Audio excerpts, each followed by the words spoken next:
PLDT high-speed hitters panalo laban sa Farm Fresh Foxies. Zeus Coffee pinakaba ang Petrogas Angels. Brook 27 big points mala MVP ang performance. Laban na ginanap ngayong February 4, 2025 sa PhilSports Arena, matagumpay na naipanalo ng PLDT ng kanilang laban kontra sa Farm Fresh Foxies sa score na 3-0, 25-20, 25-17, 25-19. Pinangunahan ni Savvy Davison ng PLDT ang opensa na may 26 points mula sa 45 attempts in spikes. Malaki rin ang naiambag ni Mika Reyes na may 10 points at Erica Santos na may 9 points. Sa depensa, nangibabaw si Kath Arado na may 13 excellent digs with 50% efficiency mula sa 26 attempts, habang si Angelica Alcantara naman ang namuno sa playmaking na may 12 excellent sets with 4 points. Hindi naman nakita in action si Kim D na inaasahang maglalarong muli sa laban na ito. Samantala, wala naman naka-double digits sa Foxy, nanguna si Trisha Tubo na may 9 points mula sa 28 attempts in spike, sinundan ni Caitlin Veray na may 6 points. Gayunpaman, nahirapan ang Foxies sa consistency ng kanilang depensa at opensa laban sa mas organisadong sistema ng high-speed hitters.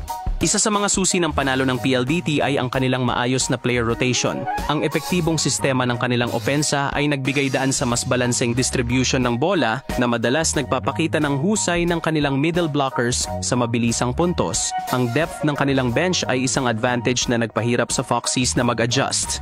Ang tandem ni Kath Arado at Angelica Alcantara ang nagdala ng magandang transition play at stability sa depensa at opensa ng high-speed hitters. Si Arado na may 50% excellent digs ay nagbigay ng halos walang mintis na floor coverage, habang si Angelica naman ay consistent sa pag-orchestrate ng opensa gamit ang kanyang precise sets. Ang kanilang defensive wall ay nagresulta sa mas mabisang plays para sa PLDT. Kahit na nagpakita ng husay sina Tubo at Veray, nahirapan ang Foxies na makahanap ng steady momentum sa laban. Ang kanilang mababang success rate sa blocking at dig ang nagbigay daan sa mas maraming pagkakataon para sa PLDT na makascore. Sa ngayon, may 6-3 win-loss record ang PLDT and solo in third spot. Ang Foxies ay bumagsak sa 9th place with 4-5 win-loss record. Samantala, sa huling laban, nagpakitang gilas ang Petrogas Angels sa kanilang panalo kontra Zeus Coffee Thunderbells sa score na 3-1, 25-20, 24-26, 28-26, 25-22.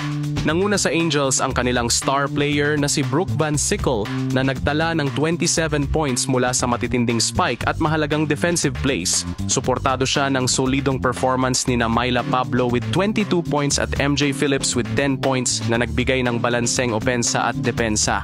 Sa kabilang banda, ang Zeus ay pinangunahan ni Kate Santiago na gumawa ng 21 points na sinundan ng consistent na contribution ni Chai Troncoso na may 19 points. Bagamat nagpakita ng matinding laban ang Thunderbells, kinulang sila sa crucial moments, lalo na sa huling bahagi ng mga sets.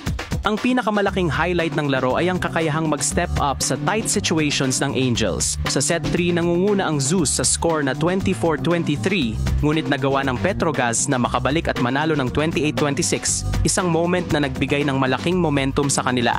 Sa pagkapanalo ng Angels, sila ngayon ang number 1 team with 6-2 win-loss record with 20 points lamang sa 19 points ng CCS, habang mananatili sa 8th place ang Zeus with 4-5 win-loss record.